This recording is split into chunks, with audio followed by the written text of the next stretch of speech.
Fala turma, tudo bem? Bem-vindos a mais um vídeo.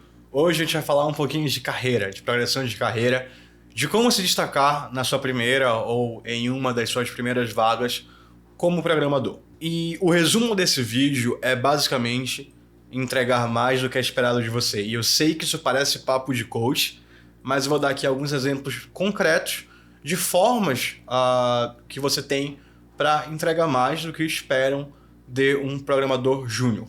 Seja aqui no Brasil, seja nos Estados Unidos, em qualquer lugar. E todas as dicas que eu vou dar aqui são muito importantes para o resto da carreira, então são coisas que não vão valer só enquanto você está começando ou enquanto você está no nível intermediário, mesmo para quem já está no nível mais avançado, quem já é senior e tal. Essas dicas, essas sugestões, essas práticas ainda serão extremamente importantes. Então, antes de a gente ir com o vídeo, deixa um like aqui, acho que aqui ou aqui. Se inscreve no canal, faz esse tipo de coisa aí para me ajudar, para ter mais vídeos. Mas vamos lá, vamos começar. A primeira coisa que eu vou falar é sobre comentários no código. Comentário é o tipo de coisa que a gente aprende bem cedo. E quando a gente começa, pelo menos quando eu comecei, quando alguns amigos começaram, e eu noto na comunidade também, é usar comentários para explicar o que está sendo feito. Então, não sei, você tem, por exemplo, um método lá, download CSV, e aí você coloca um comentário escrito assim, faz download do CSV. Então você explica o que o seu código está fazendo. E esse tipo de comentário, ele é um code smell, ele não é uma coisa legal, porque o seu código, por si só, deve explicar o que está acontecendo. Então, a forma como você nomeia classes, a forma como você nomeia métodos, a forma como você divide o código de uma classe em métodos privados e métodos públicos, a API da classe deve ser autoexplicativa. Então, o nome do seu método deve ser algo autoexplicativo, deve ser um nome conciso que entrega o que aquele método faz, em que você não tem que pensar muito para entender, que você não tem que escanear o código inteiro para entender. Esse tipo de comentário, que é basicamente uma repetição do código, então assim, olha só, download CSV, você tem um comentário, faz o download do CSV. Ele não agrega em nada, ele só é ali uma sujeira no meio do código. Ao invés disso, uma forma que você pode melhorar seus comentários, que para mim são os melhores tipos de comentários, são os comentários que explicam o porquê, não o quê. Então, por exemplo, pegando esse exemplo do CSV aí, talvez você possa explicar por que ele faz download de um CSV. Qual o motivo daquela regra de negócio? Óbvio que esse é um exemplo bem simples, e para ser sincero eu não pensei em nada mais complexo, mas existem várias situações em que faz muito sentido você escrever um comentário explicando por que um código faz alguma coisa. Dito isso, você também não tem que escrever comentários para tudo. Existe muito código que só de você passar o olho você entende, é autoexplicativo, não tem muito o que explicar, então você pode deixar eles sem comentários. Agora, para pedaços de código mais complexos ou que tem uma regra de negócio ou complicada ou inesperada, faz muito sentido você comentar o código explicando por que ele faz aquilo, não o que ele faz. O que ele faz deve ser autoexplicativo, lendo o próprio código. Dito isso, a gente deve nunca documentar o que um código faz? Não. Na programação não tem bala de prata. Eu nunca vou dizer que você nunca deve fazer algo. Se eu disser isso, foi força de expressão, não foi literal. Existem algumas situações em que você meio que repete o que o código faz.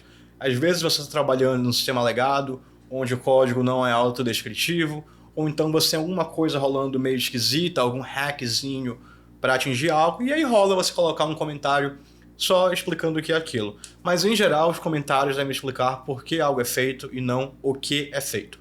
O código deve ser autodescritivo. O segundo ponto é documentar processos que você escreveu, que você mexeu, e com processo eu estou falando de código. Então, se você, por exemplo, de novo, seu chefe te deu uma ficha para você trabalhar, você tem que fazer uma paginazinha que importa um CSV, processa esses dados e te entrega algo. Geralmente, o que a gente espera de um dev júnior é que ele faça aquilo com código meia boca, mande uma pull request, a gente dá uma revisada, ajuda aqui, ajuda ali e segue vida.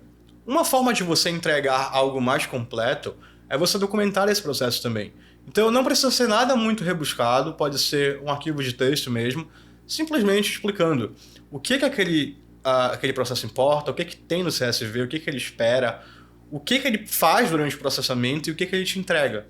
Então, algo bem de alto nível mesmo. Isso é muito importante porque quando alguma outra pessoa do seu time for trabalhar naquilo, vai ficar mais fácil para ela entender o que acontece.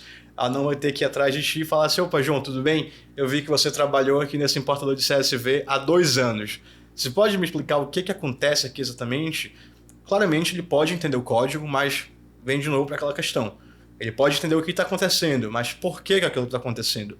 Então, documentar esses processos é muito interessante. Novamente, não precisa ser nada rebuscado, principalmente para uma vaga de entrada, uma vaga júnior, mas quando você vai além, quando você entrega mais do que o esperado, quando você se esforça para documentar um processo, você não só está se esforçando, entregando mais do que o esperado, aprimorando suas habilidades de documentação, mas o teu gestor, os teus colegas de equipe vão perceber que tu tens o interesse em melhorar o que está acontecendo ali, seja a prática da empresa ou não documentar. Então, a não ser que você seja alguém que explicitamente diga, ei, não documenta isso por algum motivo, eu diria que é muito interessante documentar o que você trabalha.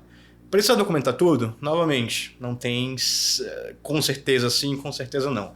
Às vezes é algo tão simples que não tem porquê.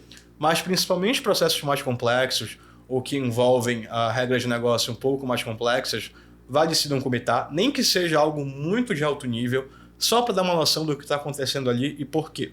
Isso pode não ajudar só um colega da tua equipe, mas talvez quando tu fores mexer naquilo 1 mês, 2, 3 meses depois, aquele documento te ajude a entender o que estava acontecendo, por que estava acontecendo e o contexto daquele momento. O terceiro ponto é sobre testes automatizados. Teste é um assunto que a gente geralmente aprende um pouco depois na carreira, quando a gente já está trabalhando há algum tempo, quando a gente já está numa vaga intermediária ou até numa vaga mais senior. Mas eu acho que aprender testes no início da sua carreira é uma das melhores coisas que você pode fazer, porque quando você está começando a escrever software, a sua cabeça não tem mais práticas, ela não tem prática nenhuma. Você não sabe o que é boa prática, você não sabe o que é má prática. Então você tem um quadro branco para escrever ali. E à medida que você vai aprendendo a escrever software e você não toca em testes, às vezes é um pouquinho difícil introduzir esse conceito na sua cabeça. É um pouco difícil de estar aberto à ideia de testes automatizados. Conheci muita gente, eu dou aulas de testes. E eu conheço muita gente que fala assim, cara, mas eu não vejo porquê. O que eu faço está funcionando. Os testes manuais estão funcionando. E até você explicar os problemas de fazer testes manuais, que é assunto para outro vídeo, eu acho que eu tenho um vídeo disso, eu não estou lembrado, se eu tiver vou deixar aqui em algum lugar, leva muito tempo. Então, aprender a escrever testes e ir atrás desse conteúdo, sem introduzir esse conteúdo o mais cedo possível, faz muito sentido. Não só isso, mas, novamente, quando tu entregas um código que, além do que o código tem também testes automatizados, você está entregando mais do que é esperado. Quando eu trabalho com um desenvolvedor júnior, eu não espero que ele me entregue testes. Em geral, eu ensino sobre testes automatizados para ele, eu ensino sobre TDD, eu ensino sobre BDD, eu ensino boas práticas de testes, mas eu não espero que naquele momento ele me entregue testes. Então, se você for além e entregar esses testes, mesmo que o código não esteja 100%, ninguém nunca vai esperar um código 100% de um desenvolvedor júnior, mas que você escreva alguns testes, podem não cobrir todos os casos, podem não ser perfeitos, mas só daquilo tá lá, mostra que houve um esforço maior da sua parte, que tu foste atrás de mais informação, que estás aprendendo coisas novas em paralelo ao teu trabalho. Isso é uma mensagem muito positiva para a equipe inteira e principalmente para o teu gestor. Então, aprender testes também, eu diria que é até uma das coisas mais importantes desse vídeo. E, obviamente, vou deixar alguns recursos na descrição, alguns conteúdos de testes, para você começar a entender como é que isso funciona. O quarto ponto é interagir com a equipe. Eu sei que isso parece bobo, assim, isso é óbvio, você tem que interagir com a equipe. Mas é o tipo de coisa que às vezes parece óbvio, mas a gente não faz. Deixa eu ligar aqui a tela para ficar um fundinho mais bonito. Rapaz, já fiz cagada, sem querer parei de gravar o áudio ali. Mas voltando. Interagir com a equipe é algo que parece óbvio, que parece algo que a gente sempre faria, mas a realidade não é tão simples assim. E muitas vezes, novamente, é algo que parece óbvio, mas a gente não faz. Então, faça perguntas, tire dúvidas. Se você tem alguma dúvida, não... Eu passei por isso quando estava começando. Eu pensava que a minha dúvida era muito estúpida ou que não valia a pena. E eu, infelizmente, não tive ninguém... Nos meus primeiros empregos, eu não tinha ninguém para me mentorar. Mas esse é um papel de um programador mais experiente numa empresa com um programador júnior. É orientar, é consultar, é fazer tudo isso para que a pessoa suba de nível. Eu não tive essa pessoa, mas hoje eu sou essa pessoa em alguns casos. E eu sinto que, às vezes, as pessoas têm dificuldades de expor suas fraquezas, de expor dúvidas. Claro, eu não tô falando para você pegar um bug e ir direto para alguém. Você vai no Google, tentar resolver e tal. Mas no final do dia, se não deu certo, fala com uma pessoa mais experiente, fala com um colega, em discussões de arquitetura, de features, do que seja do projeto. Não é porque você é júnior, porque você está começando, que a sua opinião não é válida. Muitas vezes eu ouvi críticas muito pertinentes sobre algumas decisões que a gente fez, vindo de pessoas menos experientes.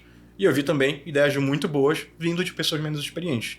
Então, impor sua voz, e quando eu digo impor sua voz, eu não digo ser grosseiro, nada do tipo, mas de falar, dar opinião, tirar dúvidas, dar sugestões, enquanto você tem cargos menores, também é muito positivo porque mostra para a equipe que você está disposto a engajar, a discutir, a dar opiniões, e que você não só aceita tudo que te passam, nem fica calado o tempo todo. Então, comunicação é um ponto muito importante, acho que isso aqui entra ali em soft skills, e são várias, essa é uma delas, mas eu acho que esse é um ponto legal de mencionar. O quinto e último ponto é novamente sobre documentação, é documentar a arquitetura. Esse é um tópico bem mais complexo, e inclusive vamos dar um quinto ponto com um sexto ponto, mas falar de arquitetura com um programador júnior é um assunto complicado, porque não é dever dele pensar muito sobre arquitetura, não é dever dele tomar decisões arquiteturais complexas, mas querendo ou não, depois que ele trabalhar, ele vai estar interagindo com o design, com a arquitetura do software. Se você não sabe o que é arquitetura, eu também tenho um vídeo sobre isso, tá em algum lugar aqui. Mas documentar a arquitetura do software é muito importante. E se a sua empresa não faz isso, talvez seja uma oportunidade de você introduzir esse conceito para a empresa. Então, para isso, como é um assunto complexo, não vou falar muito disso nesse vídeo, vou guardar para um próximo. Mas procura por uma coisa chamada C4 Model, C4 Model, que é um modelo de documentação de arquitetura. Não é muito complexo de aprender, é bem tranquilo. Obviamente, para você conseguir usar isso no dia a dia, tem que ter alguma experiência. Mas eu vou emendar com o próximo tópico que eu ia falar, que era sobre arquitetura de software. Como eu falei, é um assunto mais complexo. Obviamente, todo software tem arquitetura, seja ela ruim ou boa, e você está sempre interagindo com a arquitetura do software, mas ter o conhecimento para tomar decisões confiáveis e robustas, e eu não vou usar a palavra correta, porque nem sempre tem uma única solução correta, mas decisões estáveis requer certa experiência, requer muita leitura, então não dá para falar muito disso nesse vídeo. Mas eu acho que é muito interessante você começar a aprender sobre arquitetura de software o mais cedo possível. Alguns conceitos são muito complexos e são difíceis de entender no início, mas outros não são. Para isso eu vou recomendar alguns recursos aqui. O primeiro é o canal do Elemar, aqui no YouTube, é em português. O Elemar é um professor fantástico e ele fala sobre assuntos complexos de forma simples, tem vários vídeos introdutórios em que você não precisa ter um grande conhecimento para assistir. Obviamente tem que ter alguma base ali, eu acho que eu não conseguiria assisti-los logo quando eu comecei a programar, mas não é coisa de outro mundo. Então eu vou deixar o canal da Alemar. Aqui no Brasil, um outro grande professor é o Rodrigo Brandas. Tem muito conteúdo sobre o assunto, tem curso, e eu vou deixar também o canal dele aqui. E se você entende inglês, eu vou deixar dois canais em inglês. O primeiro é o canal do Derek Comartin, em que ele fala de arquitetura e design de software. É um canal de altíssima qualidade. A maioria dos exemplos são em .NET, mas você vai ver que isso não importa tanto. A linguagem usada não importa tanto nesse tipo de conteúdo, porque o que importa são os conceitos. E ele tem vídeos fantásticos, vou deixar também listado na descrição.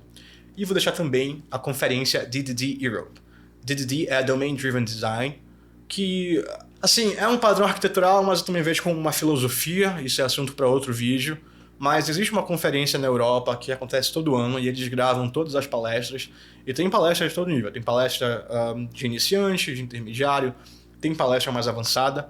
Então, eu acho que vale muito a pena entrar lá no canal deles e passar por alguns vídeos, ver se algo te interessa, tentar assistir um e falar, isso aqui tá muito complexo, eu não tô entendendo, mas pode ser que tenha algo que te ajude bastante. Dito isso, a arquitetura de software é, como eu falei, um assunto muito extenso, e eu vou deixar aqui na descrição alguns livros que me ajudaram a aprender um pouquinho disso, que eu não sou nenhum especialista de forma alguma, mas eu vou deixar alguns livros listados ali por dificuldade, tem alguns livros que são mais complexos de entender, mas eu acho que começar a estudar arquitetura de software cedo na carreira é muito legal, porque como eu falei, do momento que você já está inserido no mercado, você já tem vícios, aceitar a informação externa se torna um pouco mais difícil, principalmente quando ela é conflitante com o jeito em que você faz algo naquele momento. Então, quando você está começando, quando você tem esse quadro em branco, você está mais neutro para entender as coisas e ver o que faz sentido ou não. Obviamente, quando a gente fala de algum assunto, de algum benefício, tem que também mencionar as desvantagens. Então, é como eu falei, você não tem vícios, você consegue ponderar, eu acredito. Obviamente, você também não tem bagagem técnica para entender algumas coisas, mas os assuntos introdutórios eu acho que... Solucei, desculpa. Que faz muito sentido aprendendo essa carreira. Eu acho que tá ficando confuso o que eu estou falando aqui, mas eu vou resumir. O que eu quero falar sobre arquitetura de software é: comece a estudar arquitetura de software e comece a documentar a arquitetura em que você trabalha. E não dá para falar disso nesse vídeo, senão vai ficar um vídeo de 1 hora. Vou deixar vários recursos na descrição, seja em vídeo ou em texto, recursos em português e em inglês, que podem te ajudar nesse mundo de arquitetura de software, que é muito extenso, e você vai provavelmente passar o resto da sua vida estudando isso. Dito isso, esse é o vídeo. Acho que não ficou muito coach. Deu para entender aqui algumas formas de se destacar no seu primeiro emprego, ou num dos seus primeiros empregos, ou até mesmo no nível intermediário. Essas são práticas que são padrão em software, em empresas de software de alta qualidade, software moderno. Tudo que eu falei aqui, testes, documentação, comentários, isso em... Eu quero usar o termo no nível mais alto, no nível intermediário para cima é padrão. Isso não é algo que te diferencie muito, não é algo de outro mundo, é o padrão. Agora, se você conseguir atingir esse padrão mais cedo, isso é bom. E se você ir atrás dessas coisas enquanto você está começando, não só te ajuda a aprender essas coisas, que você ia ter que aprender de qualquer jeito mais para frente, mas também mostra para as pessoas que você está interessado em aprender, em evoluir, em ajudar a tua equipe, em escrever software de qualidade e, obviamente, te ajuda a evoluir muito mais rápido.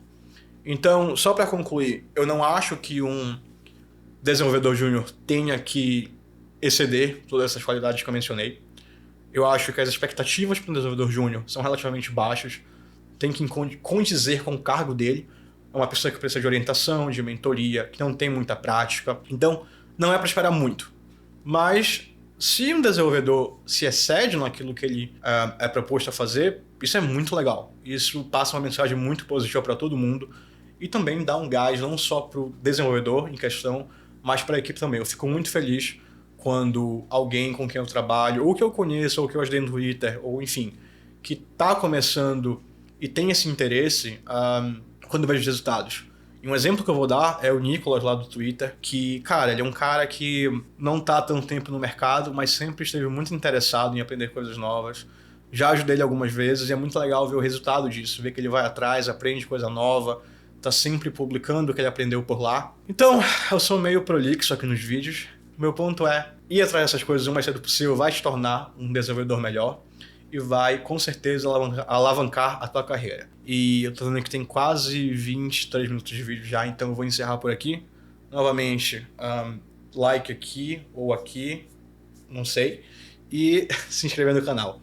E é isso aí, a gente se vê no próximo vídeo. Se esse vídeo te ajudou, se fez sentido, deixa nos comentários também para eu saber que foi um vídeo legal e que não foi um vídeo ruim. É isso. Valeu, gente. Obrigado e até o próximo vídeo.